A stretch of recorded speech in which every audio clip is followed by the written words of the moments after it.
जय हिंद दोस्तों।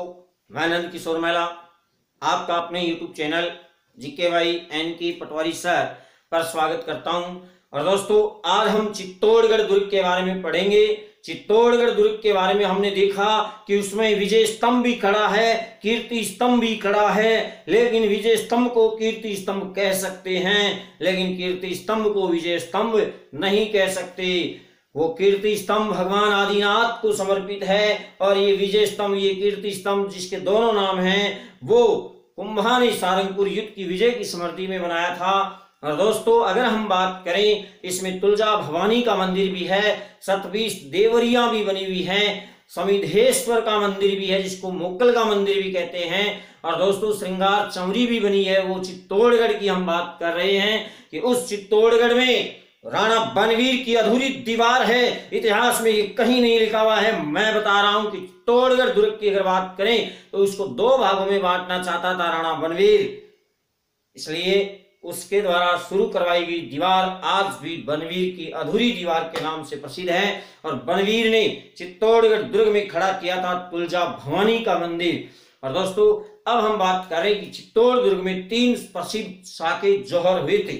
अब दुर्गों में ये साके क्या हैं, ये जौहर क्या हैं, तो इस संबंध में इतिहासकार बताते हैं, क्योंकि मैं तो वहां था नहीं कैसे साके और जौहर हुआ करते थे। इतिहासकार ये बताते हैं कि जब पुरुष युद्ध भूमि में लड़ते हुए केसरिया वस्त्र धारण करके पुरुष जब शहीद हो जाते थे मातृभूमि की रक्षा के लिए, तो उसके बाद महिलाएं अग्नि में कूद कर क्या कर लेती थी, अग्नि में जौहर कर लिया करती थी।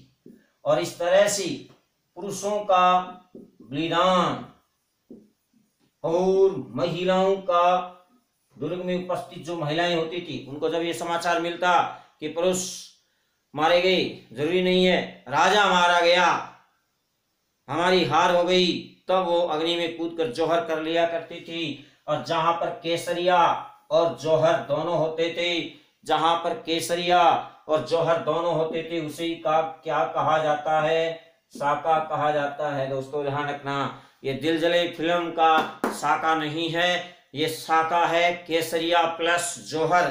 केसरिया, पुरुष केसरिया वस्त्र धारण करके युद्ध भूमि में शहीद हो जाते हैं। और ये समाचार जब दुर्ग में रानियों को मिलता तो वो रानी के नेतृत्व में, पटरानी के नेतृत्व में अग्नि में कूदकर जौहर कर लिया करती थी। यही जौहर और केसरिया जब होते उसे साका कहा जाता है। और हम बात करेंगे कि वहां पर जौहर नहीं हुआ, केसरिया तो हुआ क्योंकि राजा मारा गया। इस तरह से 2.5 साके के लिए प्रसिद्ध है हमारा जैसलमेर का दुर्ग। उसके बाद हम जैसलमेर में करेंगे।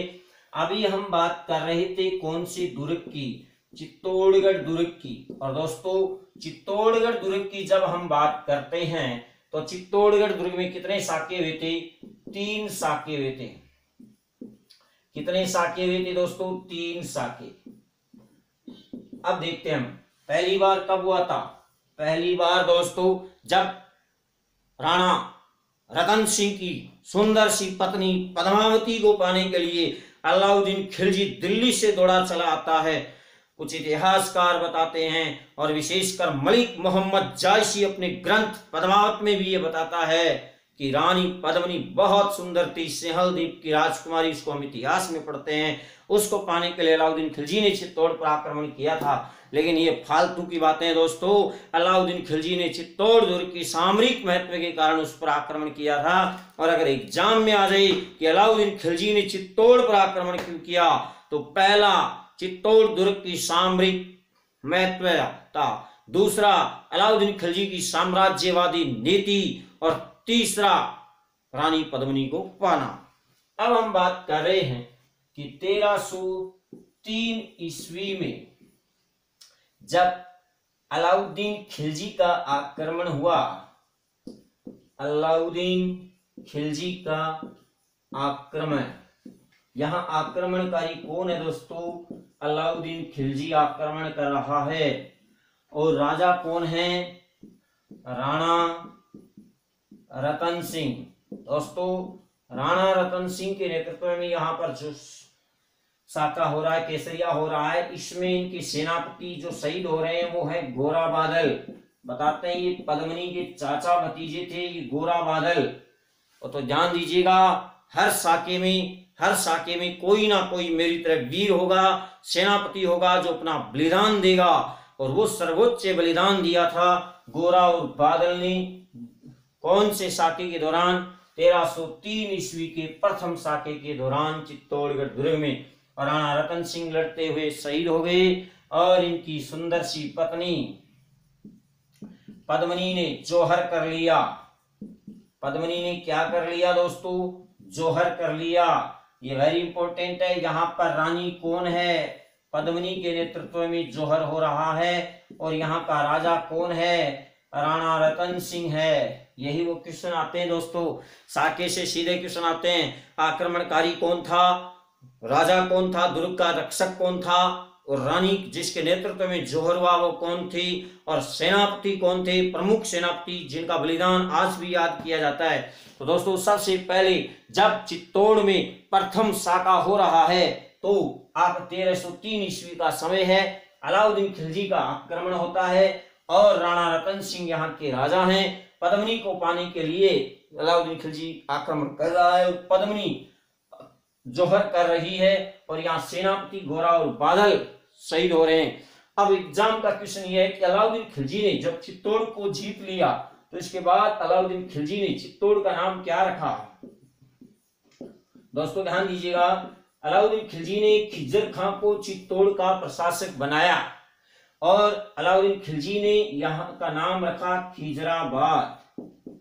खिजराबाद ये क्वेश्चन एग्जाम में 3000 बार आ गया। पटवार एसआई में एग्जामिनर को ये क्वेश्चन पूछना एग्जामिनर की मजबूरी है कि अलाउद्दीन खिलजी ने चित्तौड़ को जीतने के बाद उसका नाम क्या रखा था? उसका नाम खिजराबाद रखा था। और यहाँ का प्रशासक किसको बनाया? खिज्जर खां को बनाया, जो उसका पुत्र था। ये वेरी इंपॉर्टेंट क्वेश्चन है दोस्तों। अलाउद्दीन खिलजी ने चित्तौड़ को जीतने के बाद यहाँ का प्रशासक किसको बनाया? खिज्जर खां को, अपने पुत्र को। नाम क्या रखा? चित्तौड़ दुर्ग का खिजराबाद रखा। और अलाउद्दीन खिलजी ने यहाँ कत्ले आम किया, वो तो एक स्वाभाविक बात थी। इसके बाद दूसरा साका होने जा रहा है, और रानी पद्मिनी और रतन सिंह और गोरा बादल हमें छोड़ के जा रहे हैं। इसके बाद दूसरा आता है जब 1534, वैसे ही 35 में हो गया था, 34 में आक्रमण होता है, 35 में यहाँ जौहर हो गया था। जब आक्रमणकारी था गुजरात का शासक बहादुर शाह। दोस्तों यहाँ ध्यान दीजिए, हमें पता है कि 1534-35 ईस्वी के लगभग मेवाड़ में राणा सांगा एक महान वीर का कार्यकाल समाप्त हो जाता है, और विक्रमादित्य यहाँ के राजा हैं। ध्यान दीजिए यहाँ पर थोड़ी सी बात, इस समय आक्रमणकारी कौन है? गुजरात का शासक बहादुर शाह है। और यहाँ के राजा कौन है? चित्तौड़ के यहाँ के राजा है विक्रमादित्य। दोस्तों यहाँ पर ध्यान दीजिएगा, विक्रमादित्य बालक था, बच्चा था, इसलिए इनकी संरक्षिका थी यहाँ पर कौन? हाड़ी रानी कर्मावती। हाड़ी रानी कर्मावती के संरक्षण में विक्रमादित्य शासन कर रहा था। दोस्तों यहाँ ध्यान दीजिएगा, राणा सांगा की मृत्यु के बाद हाड़ी रानी कर्मावती के संरक्षण में विक्रमादित्य चित्तौड़ में शासन कर रहा है। ध्यान दीजिए यहाँ पर। और दोस्तों यहाँ पर अगर हम बात करें तो बताते हैं कि गुजरात के शासक बहादुर शाह ने जब कर्मावती पर चढ़ाई कर दी, यहाँ ध्यान से देखना दोस्तों, कौन किस पर चढ़ाई कर रहा है? जब गुजरात का शासक बहादुर शाह हाड़ी रानी कर्मावती पर चढ़ाई कर रहा है तो उस समय विक्रमादित्य रुद्र सिंह बच्चे थे, इनको ननिहाल भेज दिया गया, ऐसा इतिहासकार बताते हैं, मैं तो वहां था नहीं। और हाड़ी रानी कर्मावती ने बहादुर शाह का मुकाबला किया, लेकिन जब ये मुकाबला जीत नहीं पाई तब इसने हुमायूं मुगल बादशाह को राखी भेजकर अपना धर्म का भाई भी बनाया था, लेकिन हुमायूं तो आया नहीं। और जब तक हुमायूं चित्तौड़ आया तब तक बहादुर शाह अपना काम करके जा चुका था। इस तरह से हाड़ी रानी के नेतृत्व में यहाँ पर फिर से दूसरा जौहर हो गया। और इस समय हाड़ी रानी ने विक्रमादित्य जो अल्पवेशक था इसको तो ननिहाल भेज दिया, तो फिर सेना का नेतृत्व किसने किया था? ये वेरी इंपॉर्टेंट क्वेश्चन रहता है दोस्तों। सेनापति थे रावत बाघ सिंह। रावत बाघ सिंह। तो दोस्तों यहाँ पर ध्यान दीजिएगा, ये क्वेश्चन भी आया है। मैंने आपको बताया था कि रावत बाघ सिंह का स्मारक भी बना हुआ है चित्तौड़ दुर्ग में। ध्यान रखना, ये वही रावत बाघ सिंह है जिसने गुजरात के शासक बहादुर शाह के आक्रमण के समय चित्तौड़ के दूसरे साके के दौरान चित्तौड़ की मेवाड़ी सेना का नेतृत्व किया था। रावत बाघ सिंह, इसका स्मारक चित्तौड़ दुर्ग में आज भी बना हुआ है। दोस्तों ऐसे थे रावत बाघ सिंह। और इस तरह से ये चित्तौड़ का दूसरा जोहर संपन्न हुआ। हाड़ी रानी के नेतृत्व में, क्रमावती के नेतृत्व में हो रहा है। पहला जोहर किसके नेतृत्व में हो रहा है? पद्मावती पद्मनी के नेतृत्व में हो रहा है। सिंहलदीप की राजकुमारी के नेतृत्व में हो रहा है। और दूसरा जब बहादुर शाह ने किस पर चढ़ाई कर दी? कर्मावती पर, तो कर्मावती के नेतृत्व में जोहर हुआ। और अब तीसरा जोहर होने जा रहा है, आप ध्यान से देखिएगा।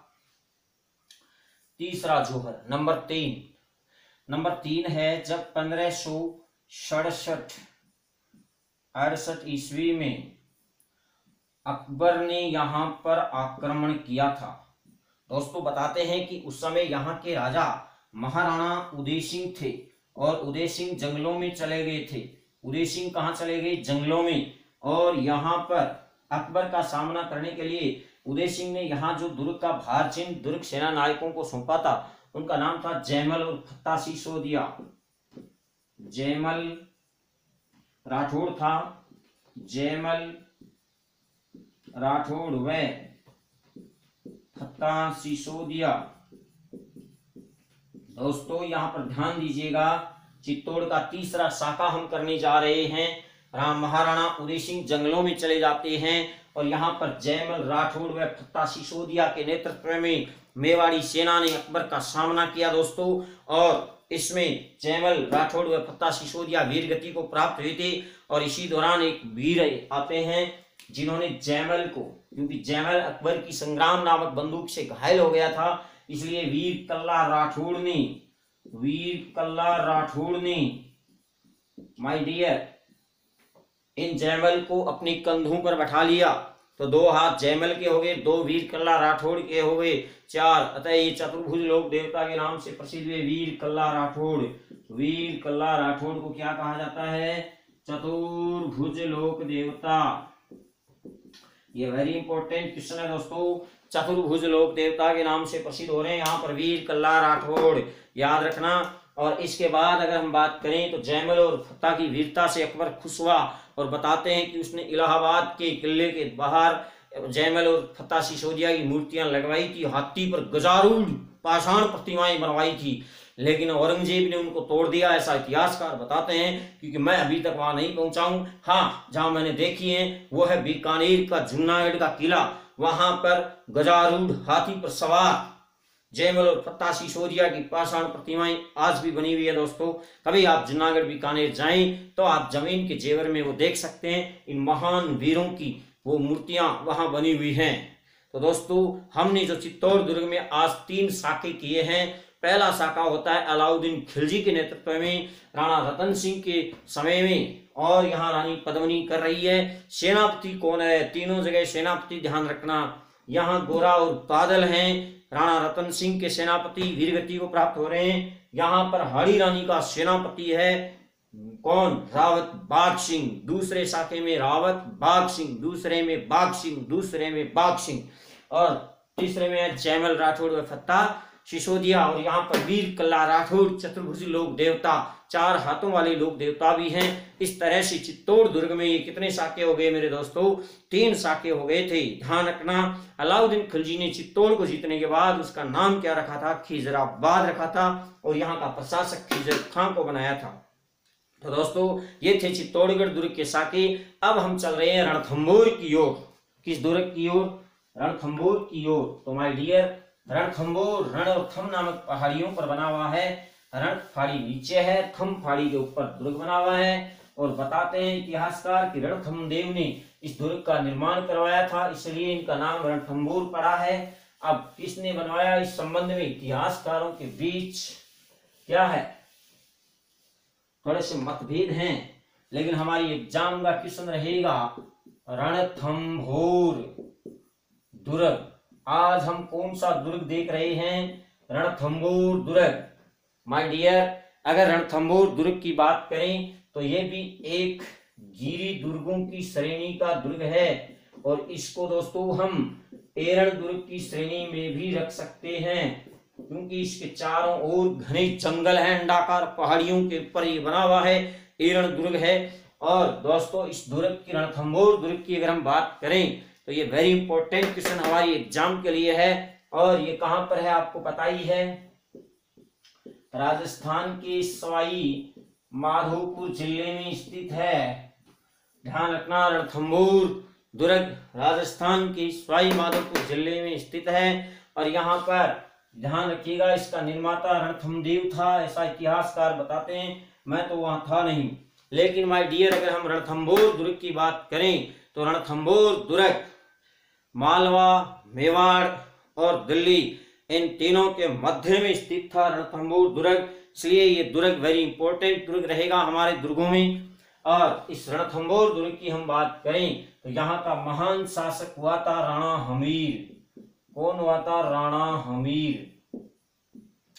सिंह सवन सतपुरुष वचन कदली फलत एक बार, तिरिया तेल हमीर हट चढ़े न दूजी बार।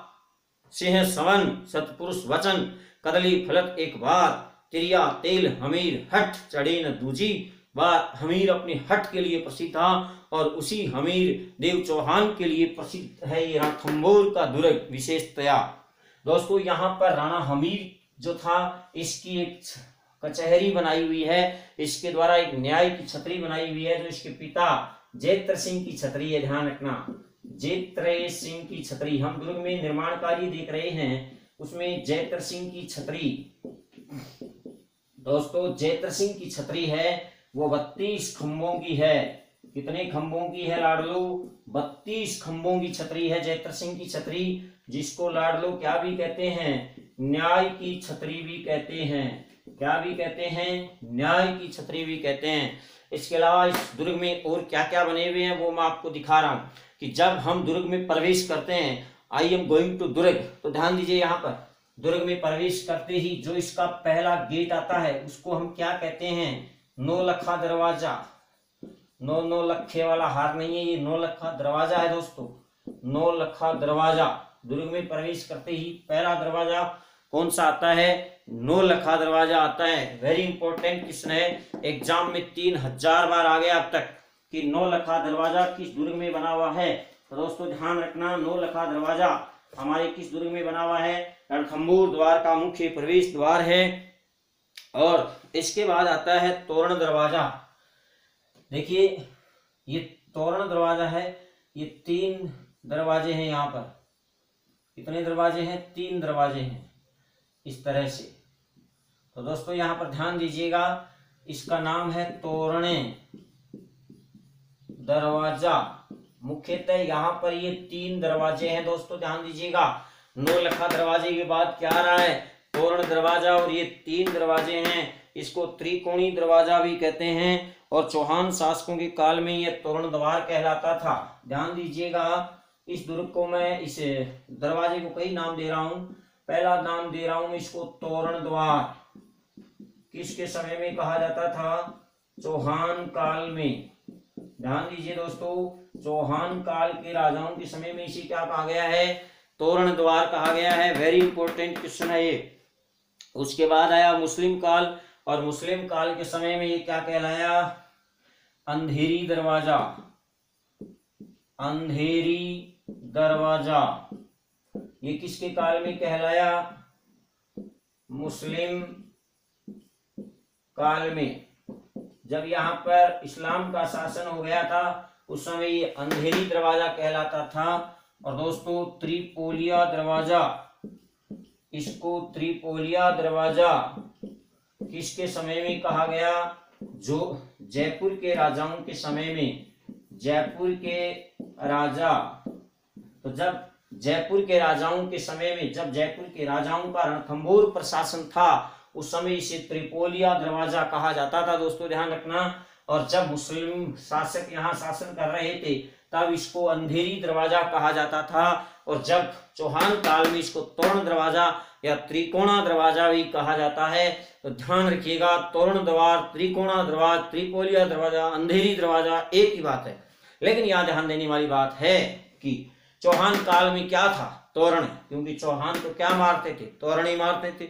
याद रखने के लिए पृथ्वीराज ने सहयोगिता के घर में तोरण मारा था, तो चौहान काल में ये तोरण द्वार था। मुस्लिम काल में भारत में अंधकार ही अंधकार था।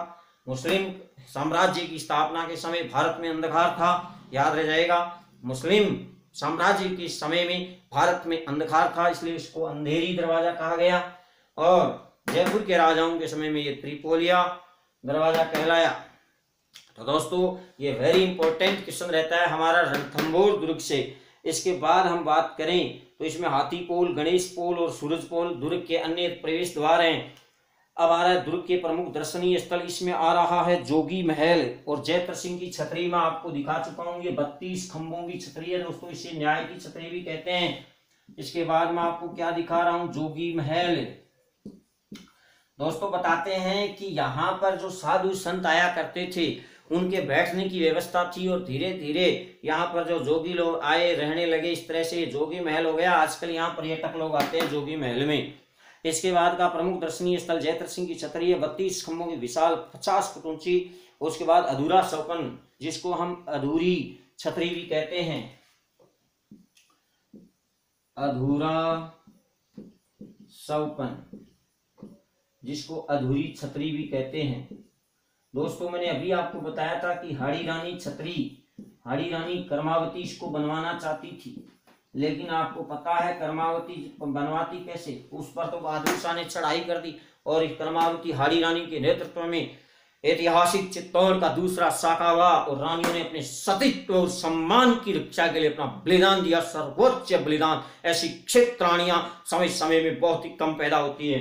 तो दोस्तों उसने अधूरा सौपन, अधूरी छतरी बना डाली, कहां पर, रणथंभौर दुर्ग में। जबकि अभी अभी हमने राणा बनवीर की अधूरी दीवार देखी थी, कहां पर, चित्तौड़गढ़ के दीवार में, याद रहेगा सबको। इसके बाद में आता है प्रमुख गणेश मंदिर है, उसके पास में शिव मंदिर है। और दोस्तों वेरी इंपॉर्टेंट बात यह है कि अगर हम बात करें तो सुपारी महल इज वेरी इंपॉर्टेंट। जोगी महल के बाद में मैं आपको क्या दिखाने जा रहा हूं, सुपारी महल। अगर क्वेश्चन आ जाए कि जोरा भोरा अन्न भंडार कहाँ है, जोरा भोरा अन्न भंडार कहाँ है, तो ये रणथंभौर दुर्ग में है दोस्तों, ध्यान रखना। और अगर क्वेश्चन आ जाए कि सुपारी महल कहाँ है, जोगी महल कहाँ है, तो ये भी रणथंभौर दुर्ग में। सर सुपारी महल की क्या विशेषता है, तो दोस्तों यहाँ ध्यान दीजिएगा, सुपारी महल के पास में सांप्रदायिक सद्भाव के प्रतीक बने हुए हैं। क्या, एक ही जगह पर मंदिर, मस्जिद और गिरजाघर, मंदिर मस्जिद गिरजाघर में बांट लिया भगवान को, धरती बांटी अंबर बांटा मत बांटो इंसान को। तो दोस्तों इस तरह से मंदिर, मस्जिद और गिरजाघर, ये तीनों ही एक सांप्रदायिक एकता की, सांप्रदायिक सद्भाव के, धार्मिक सद्भाव के प्रतीक के रूप में सुपारी महल के पास में, उसी के अंदर ये बने हुए हैं।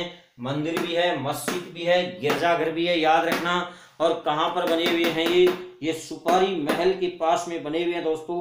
वेरी इंपॉर्टेंट क्वेश्चन है। रणथंभौर दुर्ग का सुपारी महल ही एक ऐसा स्थान है दोस्तों जहां ये तीनों चीजें आपको देखने को मिलती हैं। इसके बाद में रणथंभौर दुर्ग जिसके लिए प्रसिद्ध है, किसके लिए, हम बार बार प्रथम निमंत्रण आपको, गणपति बप्पा मोरिया पधारो हमारे घरे, तो गणपति बप्पा मोरिया को हम निमंत्रण देते हैं। और वो गणेश जी का मंदिर कहाँ है, रणथंभौर के दुर्ग में है, उसका नाम है त्रिनेत्रधारी गणेश, त्रिनेत्र गणेश जी का मंदिर। तो दोस्तों वेरी इंपॉर्टेंट क्वेश्चन रहता है, त्रिनेत्र गणेश जी का मंदिर कहाँ स्थित है, रणथंभौर दुर्ग में स्थित है। वेरी इंपॉर्टेंट क्वेश्चन है, ध्यान रखना, भूलना नहीं है। देखिएगा जोगी महल आ गया, अधूरा सौपन, अधूरी छतरी आ गई, किसकी है, कर्मावती की है। जोरा भोरा अन्न भंडार भी है, ये अन्न रखने का था, एक बहुत बड़ा भंडार गृह के रूप में। ये क्वेश्चन भी एग्जाम में आ चुका है कि अन्न भंडार गृह के लिए प्रसिद्ध दुर्ग कौन सा था, तो ये सभी दुर्ग थे, लेकिन यहाँ एक प्रसिद्ध है जोरा भोरा अन्न भंडार। ये वेरी इंपॉर्टेंट क्वेश्चन है दोस्तों, ध्यान रखना। इसके बाद अगर हम बात करें तो यहाँ एक लक्ष्मी नारायण का मंदिर भी बना हुआ है, तो ध्यान रखना। ये हमारी हमीर का महल भी बना हुआ है, जो दुर्ग का मुख्य आकर्षण है, जो करौली के लाल पत्थरों से बना है। किसका महल बना हुआ है? हमीर का महल। तो दोस्तों राणा हमीर ने अपने पिता की छतरी 32 खंभों की न्याय की छतरी भी बनाई थी और राणा हमीर का महल भी इस दुर्ग का एक प्रसिद्ध महल है। तो दोस्तों यहाँ पर रणथंभौर दुर्ग से कृष्ण आए बिना रह नहीं सकते, ये तय है। दुनिया की कोई ताकत रणथंभौर दुर्ग से आप एग्जाम हॉल में मुलाकात जरूर करेंगे। तो रणथंभौर दुर्ग एक गिरी दुर्ग, एरण दुर्ग है जो सवाई माधोपुर में स्थित है, रणथंभ नामक पहाड़ियों पर स्थित है और रणथंभ देव ने इसका निर्माण करवाया था, ऐसा इतिहासकार बताते हैं।